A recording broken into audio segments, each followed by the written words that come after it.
जी तो जनाब, आज हम बात कर रहे हैं ग़िज़ाई अदम मसावात के सिलसिले में, जो कि हमें हमारे घरों में, हमारी सोसाइटी में नज़र आता है कि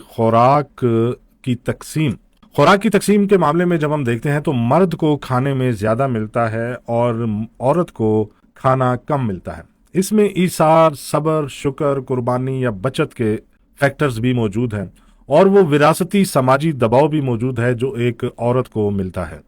हमारे घरों में मर्द फैसला करता है कि किसकी प्लेट में कितना खाना आना है, और औरत सबसे आखिर में खाना खाती हुई नजर आती है।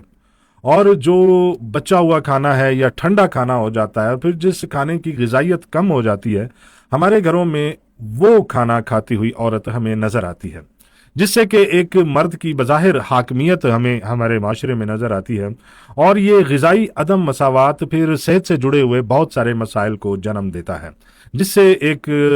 गैर सेहतमंद औरत एक गैर सेहतमंद नस्ल पैदा करती है। एक और सेहतमंद औरत जब होगी तो अपनी सेहतमंद नस्ल की बका की जामिन होगी। लेकिन जब औरत को मतवाजन ग़िज़ा मुयसर नहीं आएगी, और प्रोटीन से भरपूर खाने और विटामिन से भरपूर खाने जिससे कि मर्द को मुयसर होते हैं घरों में, इसी तरह के खाने एक औरत को जब मुयसर नहीं आते, तो फिर नहीफ,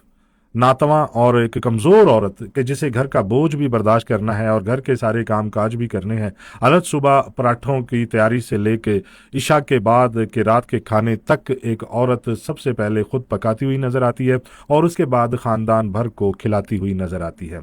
यूनिसेफ की बहुत सारी ऐसी रिपोर्ट्स मौजूद हैं, और बहुत सारे ऐसे ग़िज़ाई माहिरीन की जो तहकीक है उससे ये चीज़ सामने आती है कि पाकिस्तान के माशरे में बिलखुसूस दही इलाकों में एक औरत जो मर्द के शाना बशाना मेहनत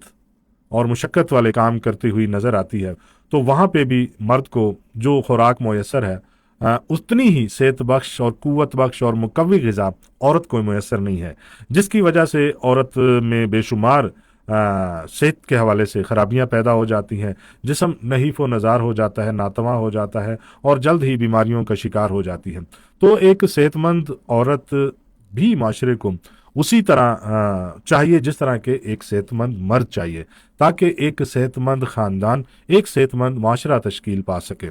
तो दूध, गोश्त, मक्खन, दही, अंडे वगैरह ये औरत को भी उतने ही चाहिए जितनी कि ग़िज़ा के तौर पे एक मर्द को चाहिए। लेकिन एक समाजी दबाव या विरासती एक रवायत चली आ रही है कि जो एक माँ अपनी बेटी में मुंतकिल करती है, फिर वही बेटी अपनी बेटी में मुंतकिल करती है, एक सास अपनी बहू में मुंतकिल करती है, और ख़वातीन से जुड़ी हुई ये रवायत और ये नस्ल दर नस्ल मुंतकिल होने वाली एक समाजी ग़िज़ाई अदम मसावात का जो तो एक सिलसिला है,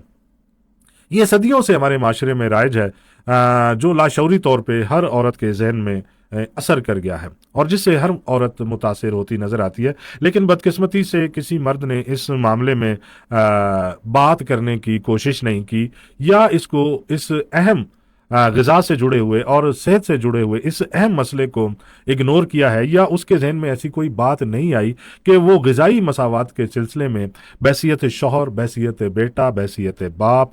बहसियत मर्द अपना किरदार अदा कर सके, और घर के मामले में जो खाना बनता है, जो खाना पकता है, उसकी तकसीम सब में बराबर होनी चाहिए, और ताज़ा, लजीज और फ्रेश खाना सबको बराबर मिलना चाहिए। उसकी बेटी को भी मिलना चाहिए, उसकी माँ को भी मिलना चाहिए, और उसकी बीवी को भी उसी वक्त एक ही दस्तरखान पे सबको बराबर का खाना तकसीम होना चाहिए, और सबको बराबर की ग़िज़ाइयत मिलनी चाहिए। लेकिन हम देखते हैं कि हमारे घरों में रवायती जो सकाफत एक तरह की बन चुकी है कि औरत सबसे आखिर में खाना खाती है, मेहमानों को भी सबसे पहले खाना देती है, और जो बचा खुचा है या कम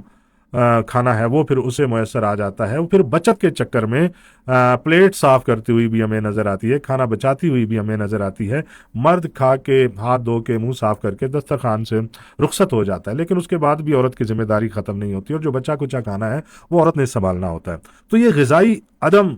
मसावात और गैर मुनसिफाना तकसीम हमारे घरों में भी हमें नज़र आती है, जिसका शिकार हमारी माएँ भी हैं, हमारी बीवियाँ, बहनें, बेटियाँ, तमाम ख़वातीन हमें नज़र आती हैं। अक्सरियत की बात कर रहे हैं तो ये ग़िज़ाई बराबरी बहुत ज़रूरी है। जिस तरह एक मर्द को सेहत बख्श ग़िज़ा चाहिए, मुकव्वी ग़िज़ाएँ चाहिए, तवाना रहने के लिए, सेहतमंद रहने के लिए और लंबी उम्र पाने के लिए, ایک بہترین وٹامن سے بھرپور غذائیں چاہیے، تو اسی طرح ایک عورت کو بھی چاہیے تھا کہ وہ اپنے خاندان کی